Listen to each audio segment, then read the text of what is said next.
Hello and welcome to the Too Much Time on Our Hands podcast. If you're joining us on the YouTube stream, hello to all of you out there in YouTube land. We are the Too Much Time on Our Hands team, and as ever, I'm just going to go around the room. I'm just going to point in a random direction, but I'm going to pick a name out of the hat. So first of all, you say a name, I'll say where they are. Okay, so Dan first. Where's bottom he? Right. Hi. He's bottom right? Mm-hmm. Yeah, Dan, hello. Hello. Okay, next up is Duncan. Bottom left. I feel like the University Challenge guy. There you go. Hello to Duncan. And then hello to Russ. Top right. Hello. That way. Correct. Right? That's right, yes. You can't point. You also can't point unless you know where you are. No, exactly. Yeah, so I'm just... Okay. Figure it out by now, though, Tom. And Tom, hello to me. Hello, everyone. Top left. I'm looking at the screen. I'm top left. Okay, awesome. So we are not just waffling on, trying to work out where we are like the Brady Bunch. We actually have a topic in mind today. So we all have films that we know and love. There are good films, there are bad films. What we're going to be focusing on today are the good films that have bad scenes. And we're going to be talking about the bad scenes or the crap scenes or the ones that make us feel really awkward in good films that we know and love. Isn't that right, everyone? Isn't that what we're doing, everyone? Yes. What would you do now if we just all said no? No. Well, then I'd say, well, let's reverse it like Blazing Squad, and let's do the good scenes in bad films. No, but that's not what we're doing. We're doing the 1994 Coca-Cola Cup final. Our review of it. Wasn't that Aston Villa? Won 3-1 against Man United. Yeah. Tell me something about that game. Some excellent kicks. Scored 2 goals. Dean Saunders scored 1 goal. I want to say Andre Kanchelskis got sent off. I might be wrong, though. This is about the point that your interest in British football ended and switched to American football, wasn't it? No, it's another 6 years before the game completely folded in on itself. And we've just lost all of our viewers. Yeah, come on. We're talking to nerds here. Come on, deal with it. Okay, so why don't we open up proceedings? Who would like to go first? Shall I just pick a random light? Random light, find your person. I'm Vic Reeves. I love that you said random light and we all did Dove from Above. Absolutely. Dove from Above is best. So I'm going to do the whole dartboard thing. You. Are we talking about who you're pointing at? I'm pointing at Russ, right? Right, so that would be me, yeah. Yeah. So Russ, you go first. So I'm gonna start with. It's probably completely right. It's not even really a specific scene, but basically any bit that Jared Leto is in Blade Runner 2049. Because it's such a good movie. It's beautiful. It's sort of ridiculously. It genuinely makes you think. It's very clever. It does the whole chosen one thing with a really good reason for why this person is the chosen one / are they? Ooh. And then you have Jared Leto vamping it up as some sort of billionaire goth. He's being weird all the time. Something, right? Like there's been a film where he's been good, right? He's fine in Fight Club. Because he gets the shit beaten out of him. Yeah, I just enjoyed that. Spoilers. Isn't he in what's it called? He's good in Dallas Buyers Club. Yes. Yeah, that's the one. Yeah. Meet in the middle there, Duncan. He's also pretty good in American Psycho as Paul Owen, I think he is. He is. Or Paul Allen. Where did it all go wrong? Because it feels like there's a cut-off point. It's 30 Seconds to Mars, isn't it? Yeah, it's the point at which nobody told him that he is far too old to be in a band like 30 Seconds to Mars. Have you seen any of their cult yet? It's nuts. It's genuinely nuts. Like, they hire an island and people come along to the island and worship them all in robes. And I'd love to say I'm exaggerating, but I am not. Yeah, that's But there isn't a weird dark entity under a volcano in some really hot water there that asks them to give up stuff. We're not going to even say what that is, because as soon as we say what it is, it becomes a spoiler. So we'll leave that one there. Yeah. But people that know, they know. They know. Yeah. Vokodo.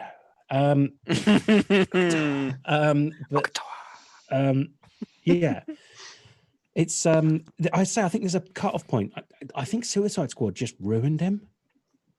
Yeah. I think it was after 30 Seconds to Mars did have at least one good album and a few good songs. Yeah, This Is War was a good album. Yeah, and because From Yesterday is one of my faves, and we did go and see 30 Seconds to Mars, and yeah, there is a bit of a cult feeling. We did go and see them. We go every time they tour. We went to the island. We ended up. Duncan has full sleeve tattoos on both arms. Yeah. Is by any chance the robe that you were wearing your backdrop now, Dan? That's your 30 Seconds to Mars. It's just what I shaved from my pubis. But I don't want this to turn into a non-specific rant about Jared Leto, which it seems to have done. But like, genuinely, he's not good in that movie. The character's not good. I don't know. It may not necessarily be his fault. It might not be very well written, but the rest of the film is. Everything else in it is really, really well put together in that film. And it feels a little bit like nobody told him to just shut up and do it as it's written. This was after Suicide Squad? Yeah, long after. That's why. That film had about as big a mountain to climb as any film should. A sequel to a beloved sci-fi film. It shouldn't have been good. Film. Yeah. Really. And it was, in my opinion, and I love Blade Runner. I think Blade Runner is the best Ridley Scott film, and that is an argument for another time.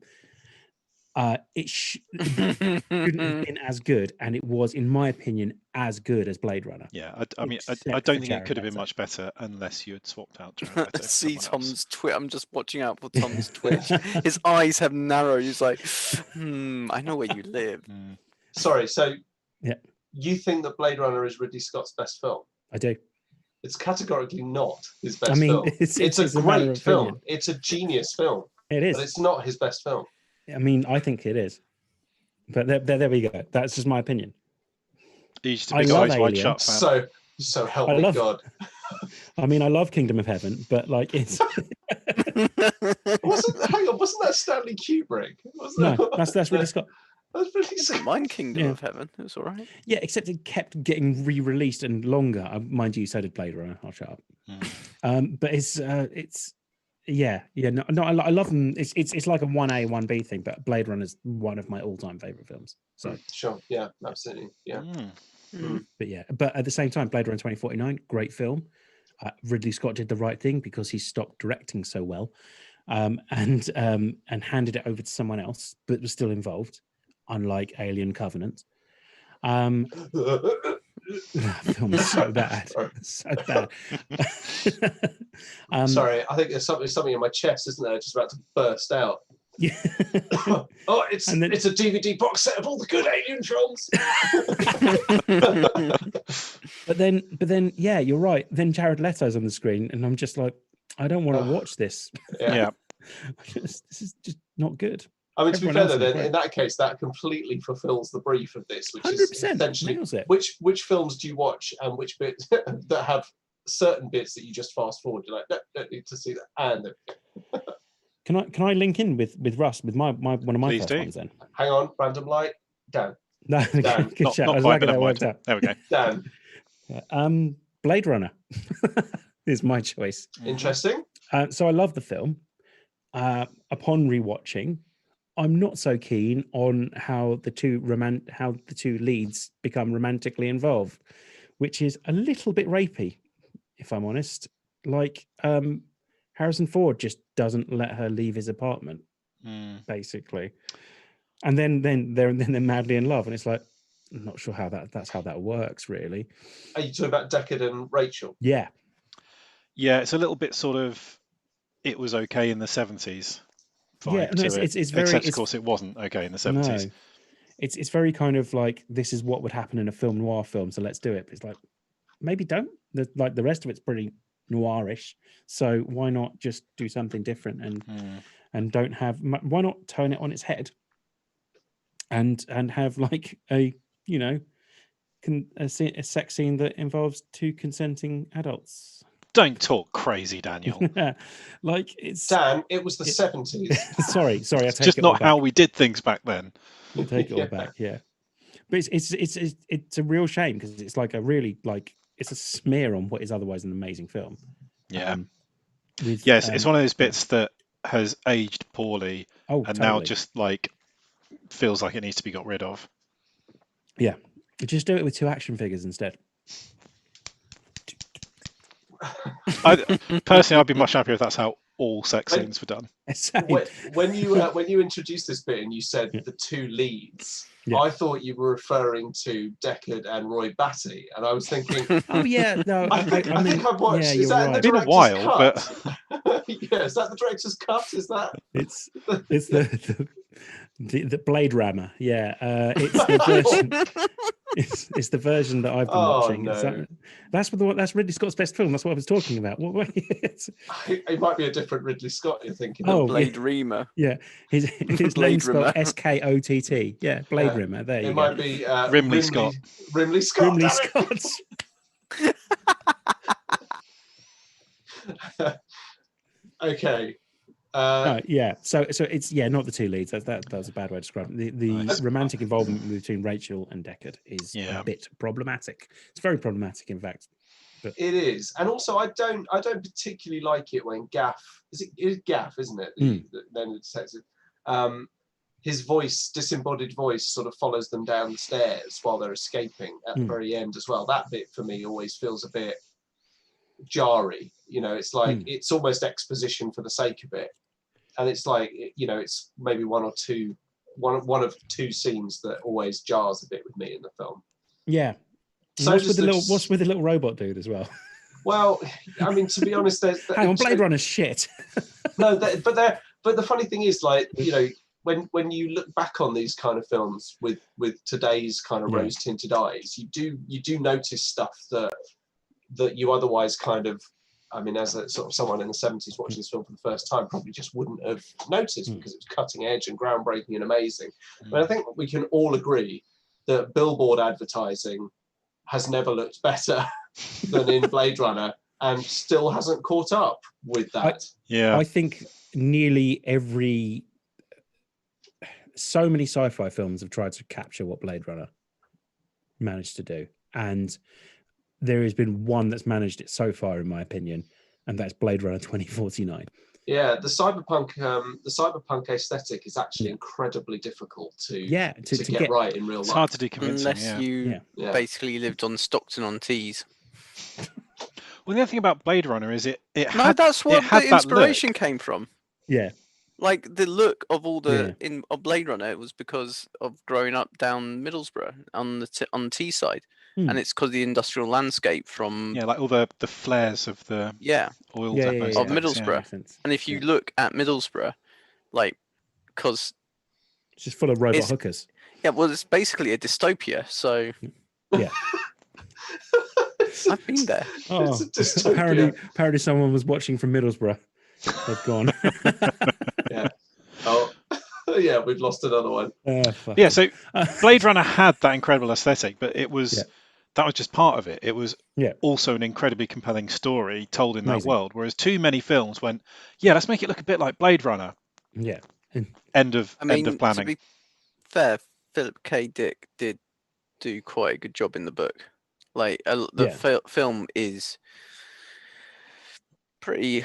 It's okay, isn't it? Well, no, it's very different feel in the book. It's sort of, it's much more. It does the film does a better job of fleshing it out, if you like. There's a different vibe to it. Like in the book, it's constantly going on about how empty LA is and how you don't actually bump into that many people, and basically everyone's got an apartment building to themselves because hardly anyone's living on Earth anymore. Whereas and I think it was the right thing to do in the film. It's this throbbing, thriving, bustling metropolis. Also, I mean, while we're at, the score is one of the best movie scores of all time as well. Unbelievably good. Yeah, it just fits so well. It's just so emotive, and it's so simple as well. But it just works so well. To be fair, though, Ridley Scott in that era, I mean, most of the soundtracks from his films of that era are pitch perfect. Yeah. I bet Stella Artois, the choice of a new generation. Yeah. Dan's getting his rage on. Yeah, no, I agree. Like Ridley Scott sees at one point saw films differently than most other directors managed to. I think saw the big picture. Yeah, the big picture. Yeah, exactly. Anyway, Blade Runner, it's got a shit bit in it that's very problematic. Fair dues. Random light. Duncan, Down Tom, Other way. I grooming think maybe that way. the I think we pointing should give up on has this. run its course now. So sticking Alright. with another beloved 70s film, Yeah. Star Wars: New Hope. Oh, go But on. this is more to do with when George Lucas decided actually we need to add bits in and do the revamp it so they're digitally remastered. The bit I now have real issue with, and at the time in the cinema I was like, oh, okay, no, this is all right, is Han meeting Jabba at the Millennium Falcon. It is it's not needed. Why add it in? You could have left it out. The film, I mean, there are the problems in the film, but you know, that's the bit that I have the main issue with. Yeah, Do it's you know awful. the problem I have? I can't now tell the difference between the bits that they put in Family Guy for a laugh with the sock puppets and the bits that are actually in the film. Like in my head, it's all kind of jumbled into one because it's also shit. The bit where he treads on Jabba's tail. Yeah. Yeah. Oh, Well, that It's was like done because it was shot that with a scene was human filmed with actor. a human, yeah. And at one Yeah. point, Harrison Ford walks behind him, but They punched him out. they didn't clearly And- they clearly did not have the technology to do that convincingly because he literally just goes. "Wuh, wuh, wuh, wuh, wuh, wuh, wuh." It's awful. Yeah, Really, and- really badly done. In a sort of, you look at it and you think, I'm pretty sure I could do better than that with After Effects. And he goes, "You're a good man, Jabba." It's like, Yeah. that's because he's been Oh, he talking says- to a person. He says you're a Also- wonderful human being. Oh yeah, that's it. You're a wonderful human being. Sorry. Yeah. I think he's being sarcastic though, isn't he? It- Well, I mean, Yeah, but there's originally the he was human talking to an being. actual human being. Oh, okay, I'm with you now. Sorry, yeah. The whole bit's kind of problematic because it really works in the original trilogy that that Jabba is this like far away thing that he has to go back to, and it's a real surprise when you actually see Jabba. Hmm. You don't need to see him in New Hope. It's better. The idea of Jabba is better than actually seeing Jabba. Hmm. So it's better this idea. I've got to get money back to Jabba, because the whole time you're going, oh, Jabba, he sounds like a really bad person.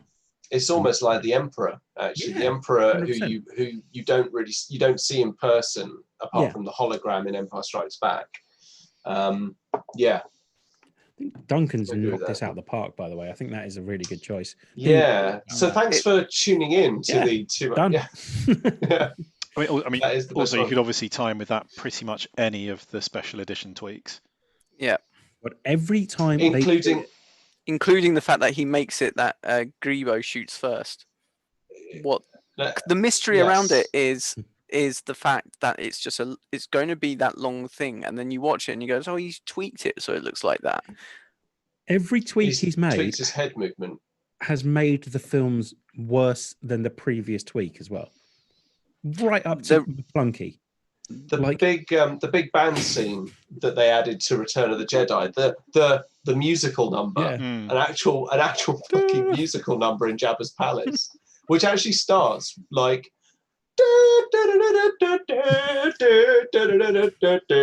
and then it has Cy Snoogles with the long lips Yes. singing at a microphone. Hmm.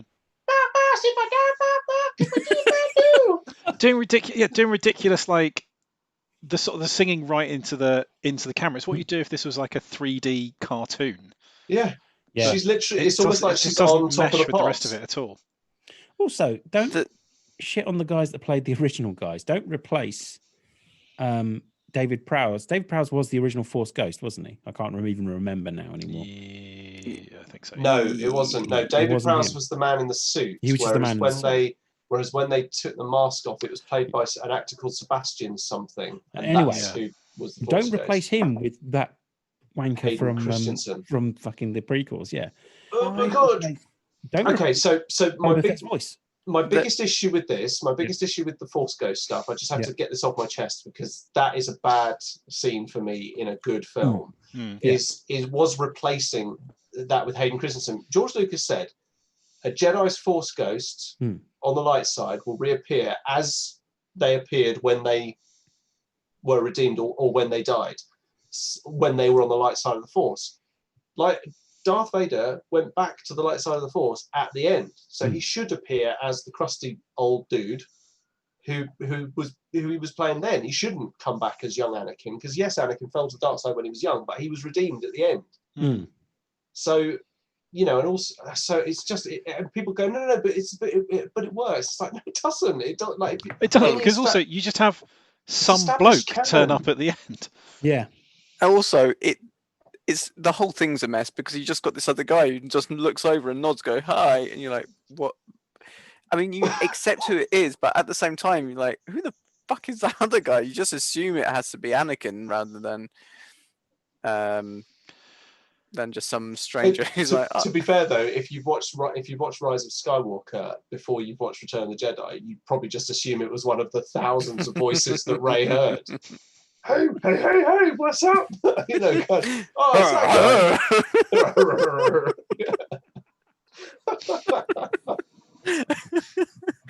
guy.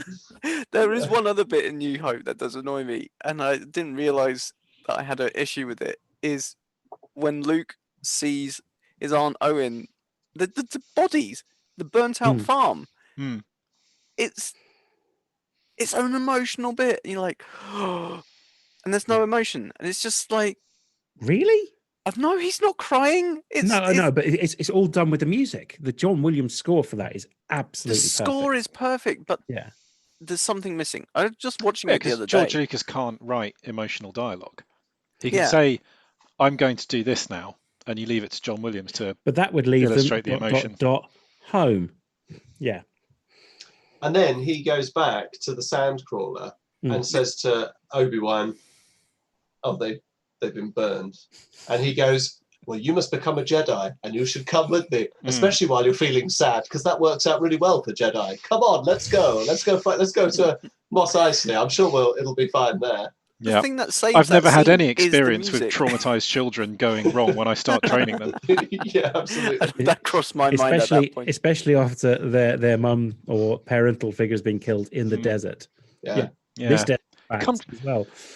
Yeah. Come to think of it, I think he was related to you actually, so I'm sure it'll all be fine this time. It's fine. I've still got my CRB. Come with me. Anyway, that was a Family Guy reference, obviously. What you got then, Tom? Now it's your turn. Okay, so the one that I was going to pick out of the park was hang on, so I'm just going through my list, just deciding what to go up. Yes. So I saw this on a list. So I basically did the usual thing when I do research things. I go to the internet, I see what they suggest. Yeah. And then steal it. And then just like the Film Actors Guild in Team America, it's my duty to read things on the internet and then repeat what I've read as if it's my own opinion. But the first one in this article absolutely got me. Mm-hmm. So it's at the end of Avengers Endgame when all of the female I had this bit as well. When all the female superheroes appear to protect Spider-Man, Philip Spider-Man.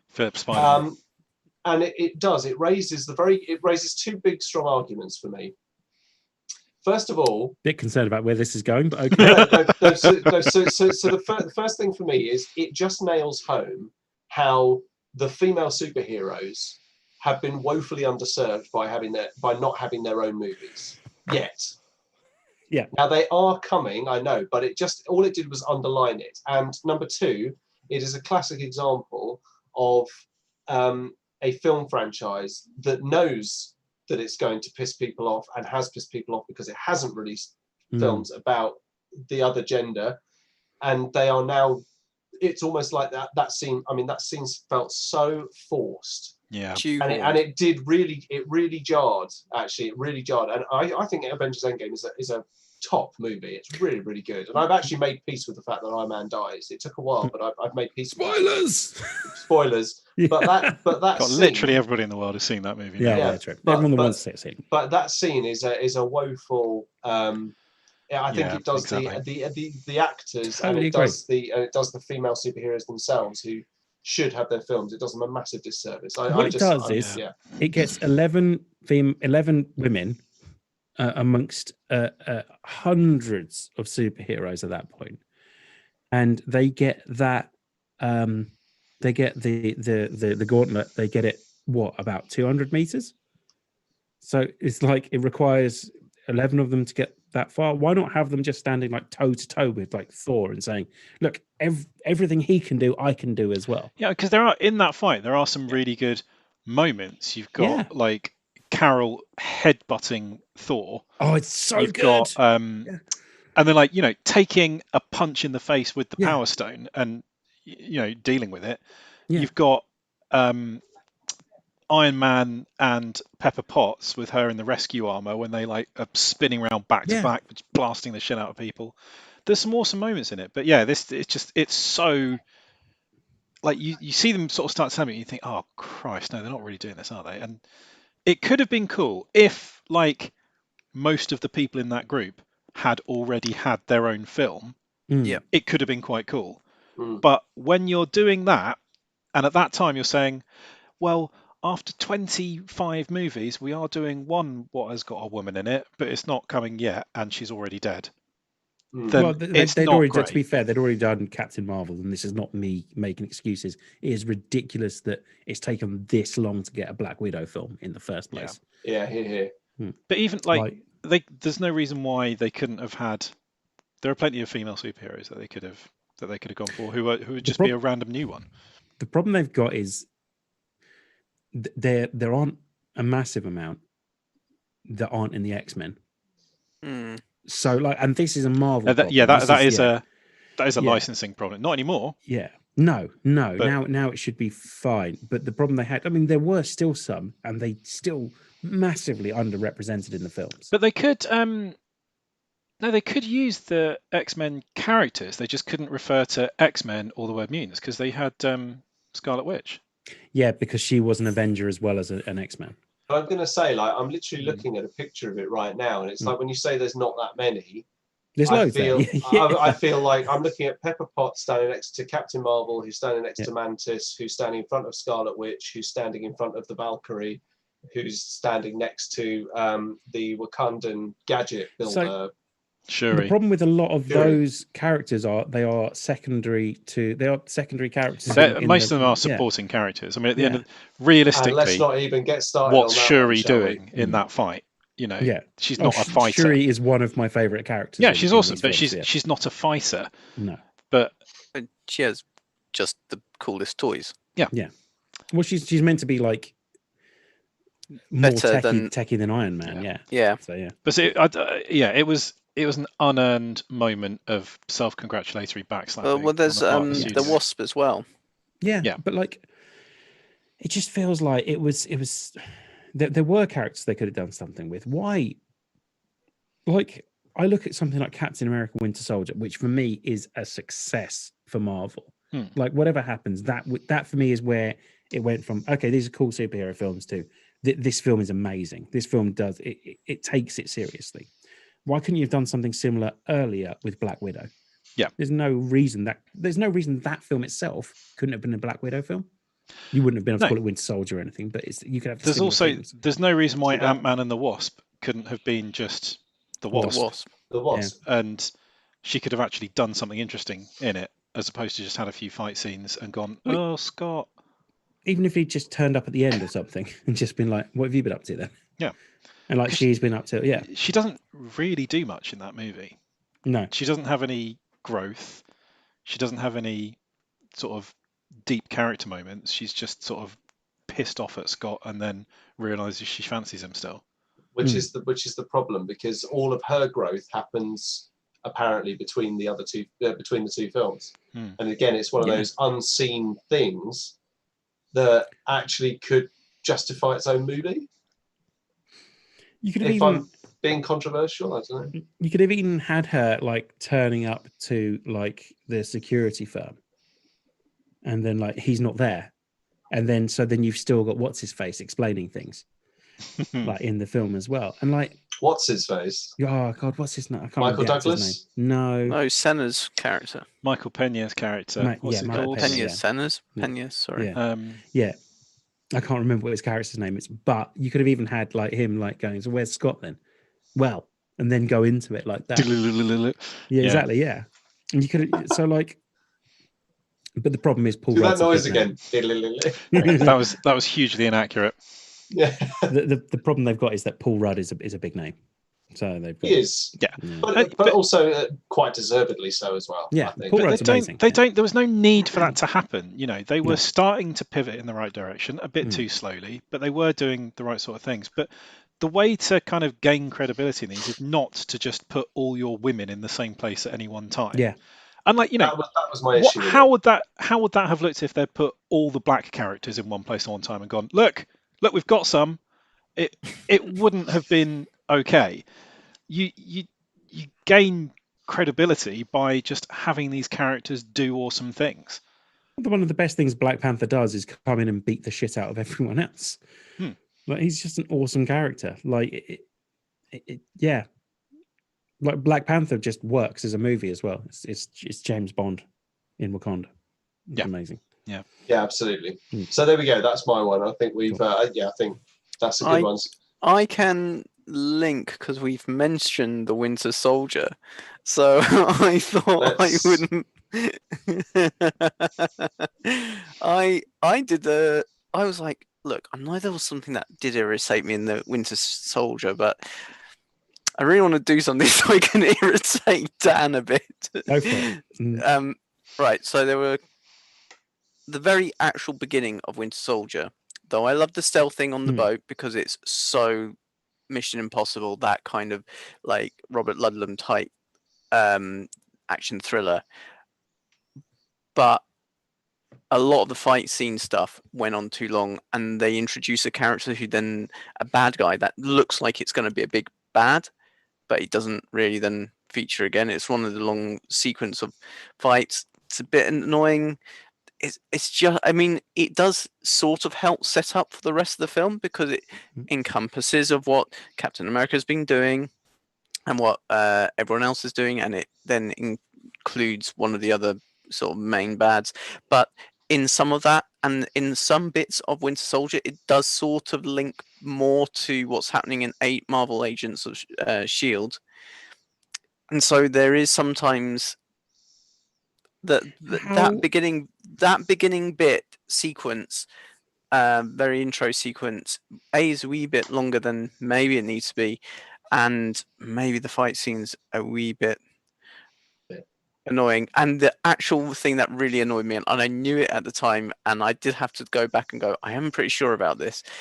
All the cars are the same. They're all bloody Chevrolets. No one drives anything else apart from a Chevrolet. It was the cars that fucking. Well, that's just a product placement. I know, promotional consideration thing, isn't it?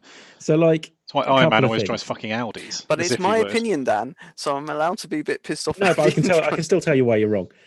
So it's. I'm not. So are you talking about the fight with him and Batroc? Who is a character in the Marvel universe?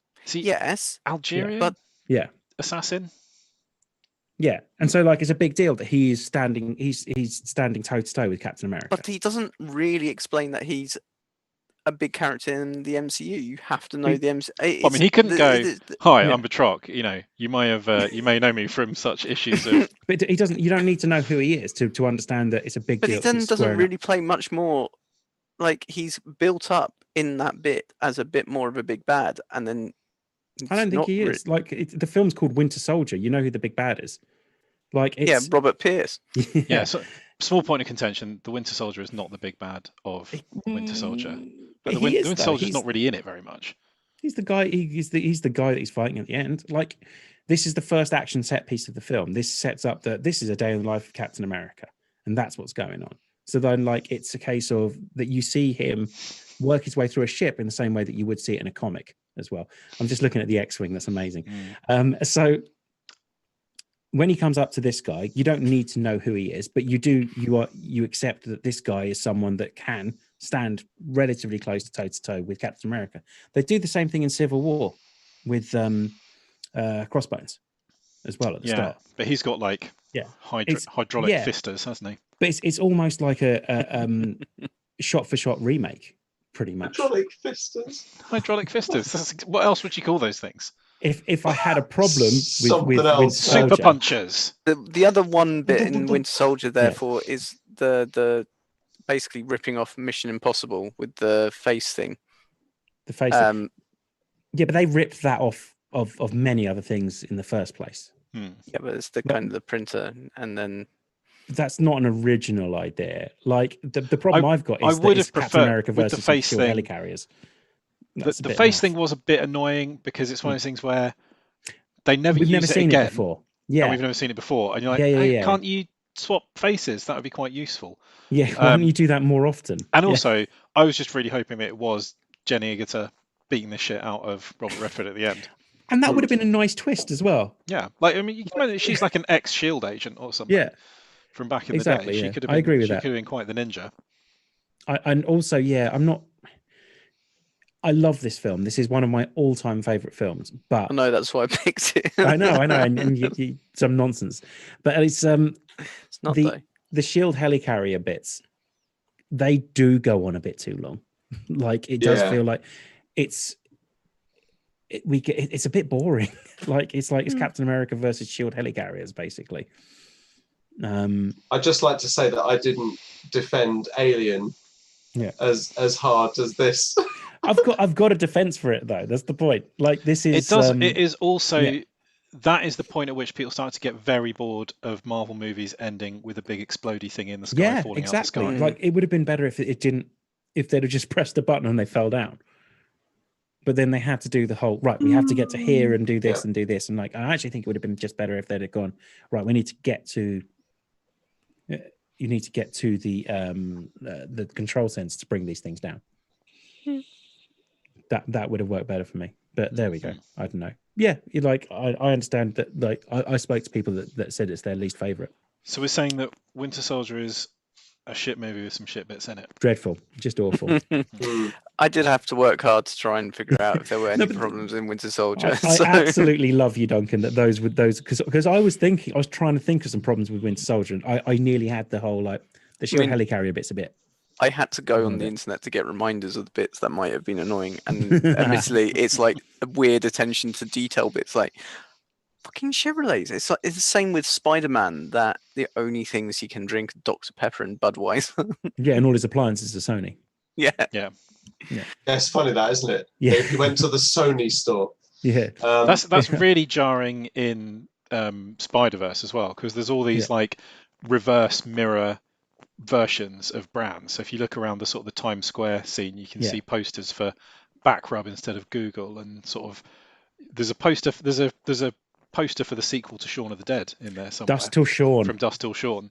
But then the only real brand you see is Sony, which is written on fucking everything. Yeah. But Sony are never ones to let a product placement opportunity go amiss.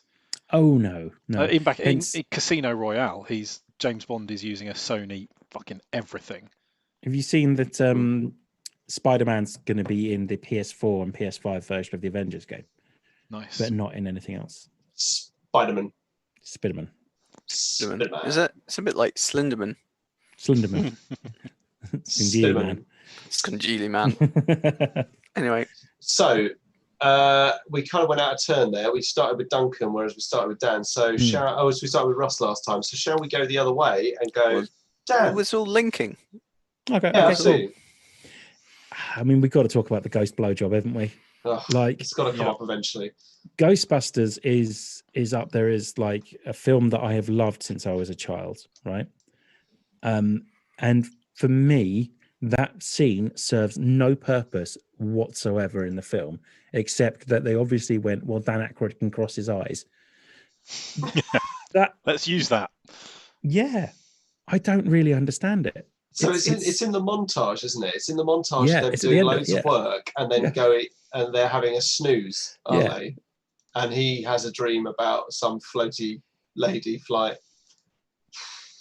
It does feel a bit weird. It's really weird. Also, they're meant to be busting ghosts, not busting in them.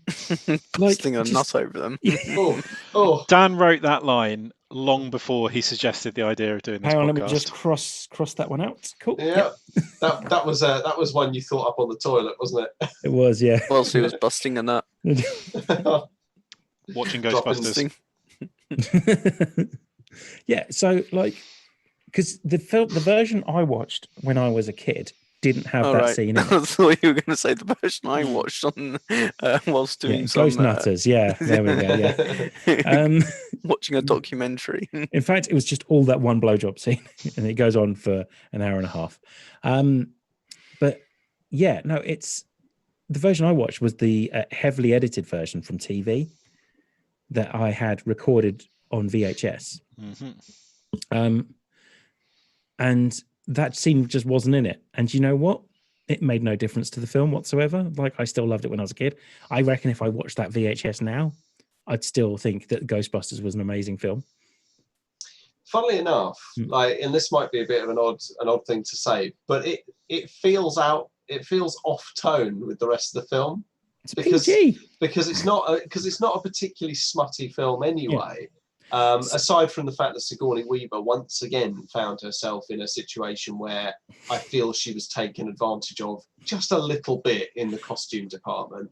But again, it was okay because it was in the 80s. I'm going to make the Star Magic Jackson pitch to you, okay? Jurassic Park, yeah?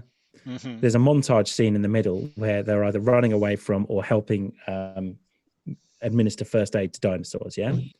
And the whole thing just ends with Jeff Goldblum asleep in the back of one of the cars, and he wakes up and there's a raptor giving him a nosh job. So, like, that's in the movie. It's not only in the movie, it's in the movie. Potato dinosaur. I was going to throw one in there myself. Yeah, you just said noun and dinosaur. Just not. You're a child. You're the man of a child. You do not have a high IQ. We might be reaching more people here than we have previously, like different people maybe. I'm going to look directly in the camera and I'm going to say this. Turn this video off and type in Key and Peele Gremlins 2. Yeah. You will not regret it. It is one of the funniest sketches I've ever watched. It's amazing. Hi, y'all. I'm Star Magic Jackson. Jackson Jr. The studio just sends me in when they're about to drop a deuce. It is. We, if you're new to this, we will reference this a lot. So we will. It will become part of the too much time on our hands bingo cards. Gremlin Bajazzle. But JJ was. You want to put Hulk Hogan in this film? Breaking the fourth wall. Phenom, breaking the fourth wall. Okay, this is done. This pitch is done. We got the Hulkster in this film. Yeah, you sir are a raging psychopath. Don't ever change. Right, as I run out of time, we've got to go. Oh, what was the film? He goes off. Going to put some cowboys in Back to the Future 3. Yeah. Anyway, that is good. What are we talking about? I get the feeling. So Ghostbusters Gob Job. Yeah. So I get the feeling Star Magic Jackson possibly put the blowjob in Ghostbusters. Yeah, absolutely. Yeah. Wasn't Ghost? Correct me if I'm wrong. Wasn't Ghostbusters 2 the film that Bill Murray agreed to be in so that the studio would make a film that he actually wants to be in? Probably. Can anyone remember what that film was? Because I do remember thinking Ghostbusters 2 was the better film. I will find this out. Fans, I will find this out. Was it something like Stripes? It might have been Stripes. Was Stripes before Ghostbusters 2? I can't remember. Because you can tell, even Bill Murray, who is a consummate professional, one of my favourite comedic actors, is definitely phoning in Ghostbusters 2. I mean, he's there, but he's not really there, you know. It's all right though, because the painter, the art restorer, is doing all the heavy lifting in that film anyway. It's Vigo. Especially when he appears. Okay, let's move on to Ghostbusters 2. Weird bit when he turns up dressed as Mary Poppins with the baby carriage. But that is top. That's not quality. Him though. Actually, it's top quality nightmare fuel. Actually, you know what? I quite like it. It's the nanny bit. That's not him. Yeah, it is. It's him. It's him. But Vigo's face appears over his at one point. It's Vigo. It's Vigo. But when he goes to steal the baby, I thought that was just a ghost nanny. That's not the it's him. person. It's him. Yeah. It's him going full Mrs. Doubtfire. because before there's the Mrs. bit Doubtfire. where the hallway's dark and he lights the hallway up by his eyes just lighting up, which I never really understood because you wouldn't really be able to see, would you? That wouldn't help you see if your eyes were lights. Yeah. It'd be difficult, wouldn't it? Yeah. Duncan's trying to work this out, and I'm all for it. Okay, no, Would that work? No. I'm gonna have to. I'm sure I watched it not long ago, and I was like, I'm sure that the ghost nanny was just a ghost. I didn't realize it was the art restorer guy.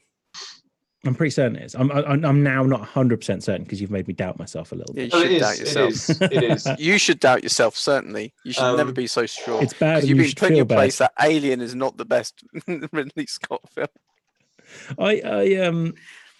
Yeah. So anyway, Ghost Blowjob, completely unnecessary in a kids' film. Just putting that one out there. Yeah, it is. It's the evil ghost nanny. It is. It's just him in drag. I'm looking. It's on the internet, so it must be true. Verified. Nice. And that one is put to bed. Click. Cool. Yeah, that's it. I mean, there's not much more to say. I mean, it's fairly self-explanatory. Ghost Blowjob's not good in kids' films. Ghost Blowjobs. Fair dues. Okay, so I'm gonna steal this one before we go over to Russ. That's the right way, isn't it? So before we go over to Russ, I'm gonna jump in here and say scenes of a sexual nature that really didn't need to be in a film and are incredibly awkward and actually I think undermine what is one of my favourite secret agent films. Oh, I thought you were going to say Deep Throat.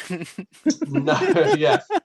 They needed it, really. Speaking of Deep Throat, one of my favourite jokes that Rick Mayall and Ade Edmondson ever wrote is during the episode of Bottom where they go camping, and just after they've had the massive fight, and they're all soaking wet after getting out of the pond, they're warming themselves over the fire, and they're worrying about what they're going to eat. And Richie turns to Eddie and he goes, "This reminds me of that film where they had to eat each other. What was it called?" And Eddie just goes, "Deep Throat, wasn't it?"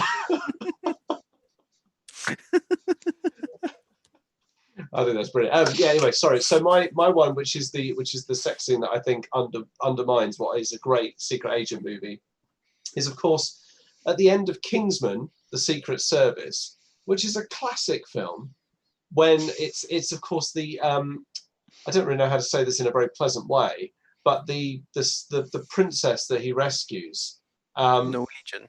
The Norwegian princess, the Scandinavian, let's say Scandinavian princess that he rescues, basically offers up her body for a bit of sex. There we go. And and it's not good enough to infer it.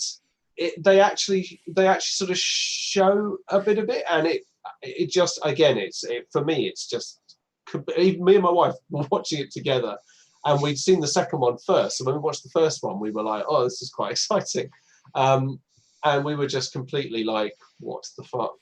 Like, yeah. That is so. It's fine to say "what the fuck" and we swear a lot, but anal sex is out. Well, no, it's just funnier to talk around. People might be having their dinners. Anal sex. Like, he's not talking about the anal sex in the film. He's saying the fact that none of us said anal sex, and we were all a bit. And we're talking about basically, she says, I do agree that it's up the arse. I think they were trying to like subvert or take the piss out of the sort of the James Bond, "Oh, we've saved the world, now let's bone" kind of way that those films always end. But and we've talked about this before, you can't just do that thing, but with a bit of a wink, and then somehow think you're being clever about it. Yeah. So like the fingering scene in the second one is also quite uncomfortable. I haven't actually seen the second one yet. And look, I know the worst thing is though, it's for me, it's because it's kind of casting aspersions on the Eggsy character, who is painted as a stereotypical council flat lout to start with. And almost like, that's what his sort of get up to, which I think is quite dismissive of him, considering the enormous amount of character growth that Eggsy has during that film, only it almost completely undermines him as well, because he's like, yeah, I've just saved the world, so now I'm going to, get it upper, and it's like, I know it sounds ridiculous. I know I'm being coy about swearing when usually I'm one of the first people to jump on the swear box. but I just found it incredibly uncomfortable. It was so did she. Yeah, no, I love how sensitive you were right up until that point. Right until the end. Congrats, The only good thing about it is in the second one when Elton John basically does the same thing to what's his face, Mark Darcy. Oh yeah. The second one wasn't too bad actually, although I quite liked it. Although spoiler, pretty good. It wasn't as good as the first one, but it was good. No, spoiler: the scene where Merlin sacrifices himself for, Darcy and Eggsy is genuinely heartbreaking, but also incredibly cool because he's singing "Country Roads" by John Denver, which is just genius. But he's not singing it like John Denver sings it. He's singing it like an operatic singer. Country roads, take me in a home. thick Scottish accent. Yeah, to the place. It's absolutely really superb. It's really good. I like those films, but yeah, that is a bit weird. It's very strange. Completely unnecessary as well. Unnecessary, unneeded, unexpected, and just strange. Yeah, you're not being postmodern just by doing something bigger than the thing you're taking the piss out of. Yeah. Dan, you're pointing at the camera, which might be intimidating. It's pointing at Russ. That's quite a good way of doing it, isn't it? Pointing it straight into the camera. You're sort of pointing at all of us, really. You can see right up your fingernail. That's just really bad. Dan, move that finger because it's very unfortunate. What's wrong with my fingers? No, it's just the way it was sort of sprouting up from the bottom of your frame. One of the many endings of Return of the King, specifically. Specifically, the bit that we're all thinking: 1, 2, 3. Which is that YouTube version of it is now utterly inseparable in my brain from the original. That's just a scene from the film. Gandalf. Yeah. Same way as I can't separate the actual Pet Shop Boys song and Inner City Pressure from Flight of the Conchords. No. They are the same now.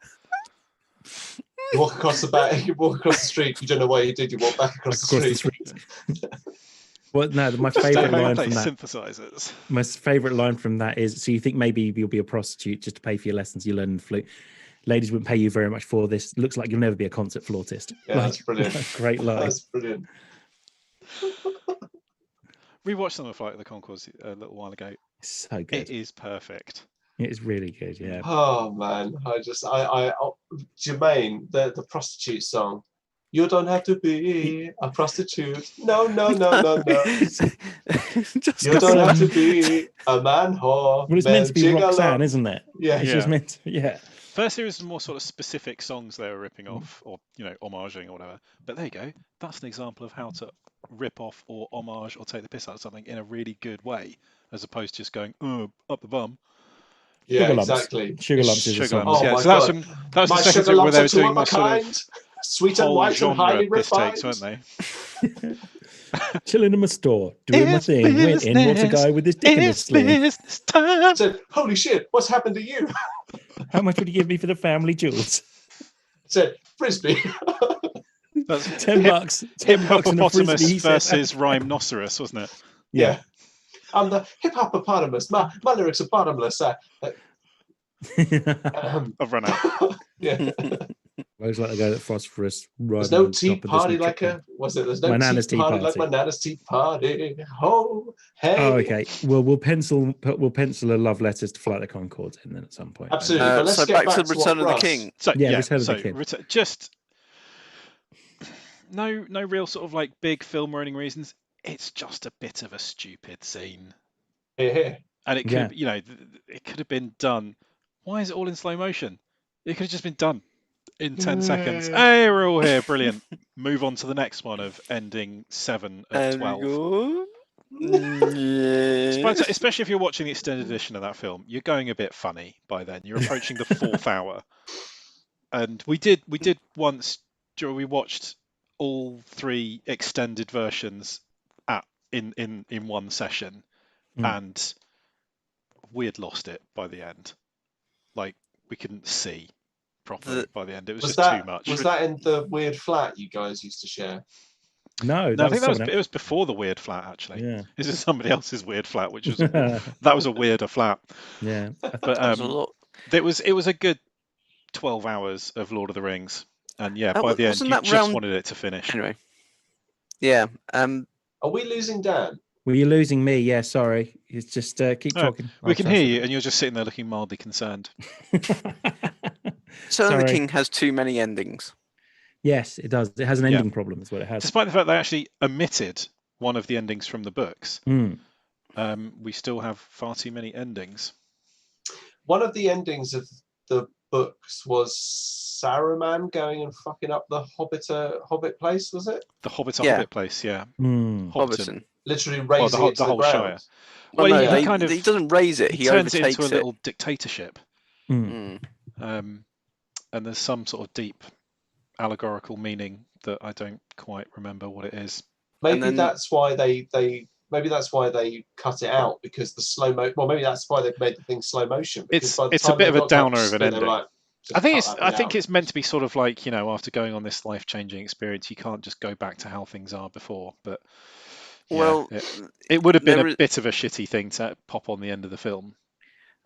That's true. Actually, it's a bit in the book I'm not massively keen on, because you get to the end of the book and suddenly Merry and Pippin are expert generals in forming, and they're like, hang on, they didn't really do anything. They did stuff, but it's not like they were there as part of. They're like, no, we know how to form rank. We can organize them. We You can think they'd have- strategize as They'd the have best picked of them. up a tip or two. That no way. They certainly picked up each other's. Yeah. All lads together in the army. And Yeah. also they're having drunk Treebeard's Red Bull stuff. They're sort of taller and stronger than your average hobbit, aren't they? in the books, which is fine. And most Dan's of it, fucked off.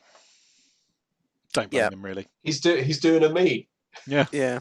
Ah, fuck Well, this. This is now really difficult for him, though, because he's in charge of the recording and he's not getting any of this. And also he's sitting there on his own going, shit, what do I do now? Are we so still that's live? it. So lucky. Yeah, we're lucky still live, for but all he's you- recording this to be the podcast. He's not getting any of this gold and he doesn't have any idea what's going on with the rest of us. So this is lucky for all you YouTubers out there at the Yeah, this moment is who are YouTube seeing all exclusive this. content. This is exclusive content. So what we're going to do is we're going to cut this out.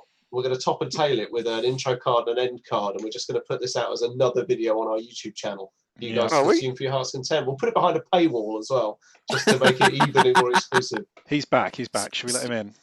Yeah, No. let's let him back in. No, this is super exclusive, like a spa with sexy massage. Boom, there he is. And that's why Dan's mum will always be my favourite. What? Oh, hey Dan, how's it going? You all right? Oh, yeah. Sorry, my computer just shut down on its own. Just Also, got such a look. Like, don't be so loud, you wake up, villain. also, yeah, going to be a bit of a gap on the podcast recording, so I do apologize there. Yeah, Well, you we've got just a plan missed for some it. absolute gold. You weren't I know, just I just freestyle rapping for that 30-second break. No, because the computer shut down. So yeah, what did I miss? Oh, No, what, the computer? actually, it's not, it's The worse. computer you're recording the podcast on shut down. Yeah, yeah. Oh, well, that's going to be nice for you to sort out, isn't it? Have we got any more then? Or, Don't or worry, Russ- we've got a plan. We're just going to take the audio from the video, and there you go, podcast done. We were discussing how easy to Merry and do? Pippin had drunk Treebeard's juice. I don't know. I Once, think once your video's on YouTube, you can download it again, and then it's just a Yeah. case of splitting out the audio. I don't His know if you magic can, wood juice. I don't know if you can do that from live videos because there is no original video that you uploaded. But I'll have a look and see if we can do it. Cool. Might be Okay, able I mean, It this is doesn't- admin, isn't it? But anyway, sorry. Here's the thing that I didn't know you could do. But if you go onto YouTube and you find a video that you like and you want to create a GIF from, or a GIF from, I don't know how you say it. Is it GIF or GIF? Anyway, It's if GIF. it's GIF. So if you just in front of the URL after http://www dot, if you put GIF dot and then the YouTube URL, it takes you to a GIF creator where you can literally choose a top and tail clip and you can just export it as a GIF. Oh, nice. Huh. Who Crazy fucking world knew we live that? in. Crazy world. Anyway, slow motion. Lord of the Rings ending 5000. That Mhm. was Russ. Yeah. Well, I mean, So- I think you could you could pick any one of the ending bits of Lord of the Rings, but it probably needs one or two of them trimmed out. Oh yeah, totally agree with I think so. It's a thicket waiting to be pruned, I think. I mean, you could just cut. They could have really montaged the coronation, and that would have saved about 20 minutes. I know, showing the whole ceremony was a. There is a mistake. lot of slow motion at the end there, isn't there? Reminds me of Dark Place, where he's going. Well, the episodes were turning out to be only about 9 minutes long, so yes, there is a lot of slow motion that we've added to bulk things out of it. So this was 4 hours long already. And sick. So where were we? We did Dan, then to Duncan, then to. So no, it was Russ. It's now you. Oh, is it me again? Have we done Dan for the second time? Yeah, I said Ghostbusters blowjob. Ghostbusters blowjob. Oh, we have been churning out this absolute solid gold for over an hour now, so we could feel free to start steering this TV home. Let's have a quick fire. Okay, so my quick fire at the end of Mean Girls, after all of the just gonna leave that hanging in the air like the bad fart that it is. At the end of Mean Girls, when Janice ends up with a boy after her whole story arc has been about how she was being bullied in a homophobic way by one of the Mean Girls. I just think it was a missed opportunity. I think maybe it was meant to be something about like people just assumed she was a lesbian because of the way she acted. Maybe. But it probably would have been a bit more satisfying if she actually had been. Absolutely. Yeah, but that's it. That's one of my last one, quick fire. What about Dan? Okay, so I'm going to talk about a film that has Dan Aykroyd, Sidney Poitier, Robert Redford, Mary McDonnell, River Phoenix, and David Strathairn in it, and it's particularly David Strathairn that's responsible for this bit. This is Apocalypse Now? No, this is the film Sneakers. And we are going to talk about the fact that there is a point when the blind guy drives the van, and it's all like comedy. Oh my god, that's genius! It's like the blind guy in Sneakers. I managed to fit it into this conversation, which I'm quite chuffed about. Whose name is Whistler, by the way. He hasn't got a name. We should maybe start calling him by that. There's a bit in this film that. So I want to imagine again, right? This is like a proto remake of Ocean's 11. Sneakers is, in the sense that is a hell of a cast. Robert Redford and Sidney Poitier, same film, unbelievable. Okay, so I want you to imagine Ocean's 11 if they said, right, one of them's blind. That's a really cool twist. Okay, the tech guy's blind. Okay, I love it. Okay, yeah, he's driving the van. I don't know whether that's going to fit in with what we're doing with the cool people with the suits and they're trying to escape from things. Personally, he drives a van and is considered like comic relief. In actual fact, it would be very terrifying for everyone involved. It's also quite dangerous. Yeah. Stevie Wonder used to do that. He used to go. Should we go down the the shops? I don't know. And go down Cost Cutters. Go down Cost Cutters, get some refreshers, and they'd go, yeah, and he goes, cool, I'll drive. And he used to have a car, and he used to then sit in the car and turn the key in the ignition and see what the reaction. Well, not see, but hear what the reaction was from the other person. Go to the spa to get some burger bites. Yeah. That was very good. That was almost on par with Bo Selector, where their version of Stevie Wonder would sort of be wheeled in, and he'd go, "See you later, but I won't see you," and they wheel him off. Well, Stevie Wonder clearly has an amazing sense of humour. Is all I'll say, because I mean, he was in that Blue video, wasn't he? He was in the Blue music video. Hilarious, absolutely brilliant. Yeah. Absolutely brilliant. Okay, Duncan. Because we just watched it the other day, Lady and the Tramp. The spaghetti scene? No. Siamese cats. What the fuck? Oh, Everyone knows. Yes. We are Siamese. Now, obviously, it's incredibly don't do this sensitive. Yeah. But everyone remembers them. They play no further part in the film. They are perfectly set up to be the big bads. Why bother? I mean, it does put the lady in a difficult position, which is fine, but they have a whole thing and then they fuck off. Mm-hmm. That's it. It really annoyed me. I mean, I was like, oh, this is really famous, and it's the smallest of songs, but everyone remembers it. Everyone remembers them being evil cats, and then they fuck off. Really fucking annoying. Yeah. Yeah. Also, I get like that. super racist. So Yeah. Super racist. Yeah. Yes. Yeah, on par with the crows from Dumbo. And Dan's saying that in a bad way. It's not like super racist. Yeah. Just to clarify, because sometimes he's I don't quite think people enthusiastic would about have seen it that way until you mentioned it. I think that's just made it worse. But yeah. No. Yeah. Russ, last one. See us out. pretty much any Quentin Tarantino cameo. The man's not a brilliant actor. He's not. Except for Jimmy in Pulp Fiction. No, I disagree. I don't like Jimmy in Pulp Fiction. Yeah. He's not like, he should be fucking terrified. Yeah. With what's going on. But he's instead of supposed just to be... like being this sort of quippy, slightly narked.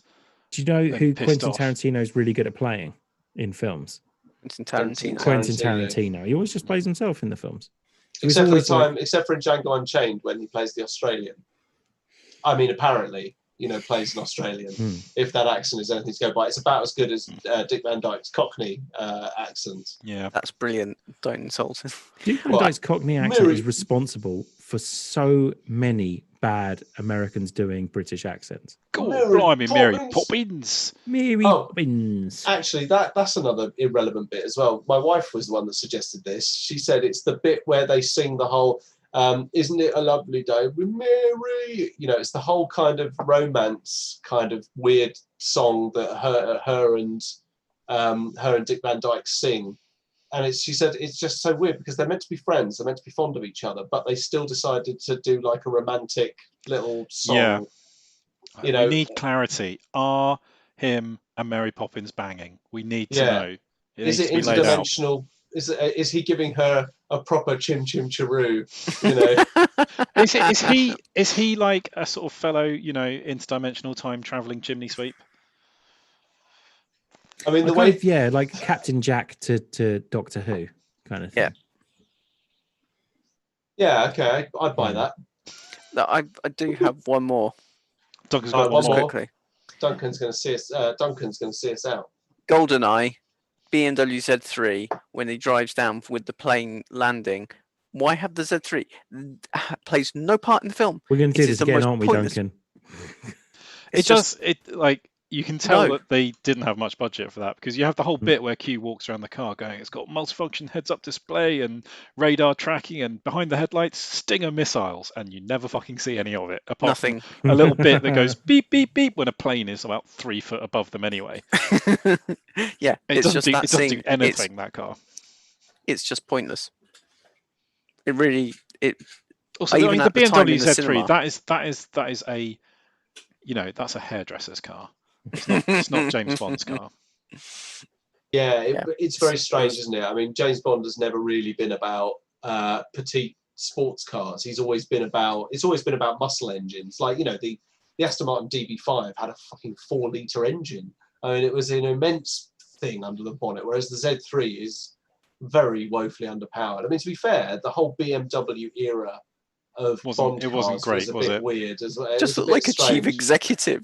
Yeah, he went from driving a Z3 to it was just like a 7 Series. It was just like he'd done well on his company car scheme. Yeah, I mean, and it's MI5 taking cuts. In Tomorrow Never Dies, Q is even dressed up as a Hertz employee. Yeah. It's literally like they've gone that one. Yeah. There you go. Cool. Any more for any more? Couple of ones from people that are involved. Earlier, we got sent one from Phil Knuckles. Says the Canto Bite scene from Last Jedi.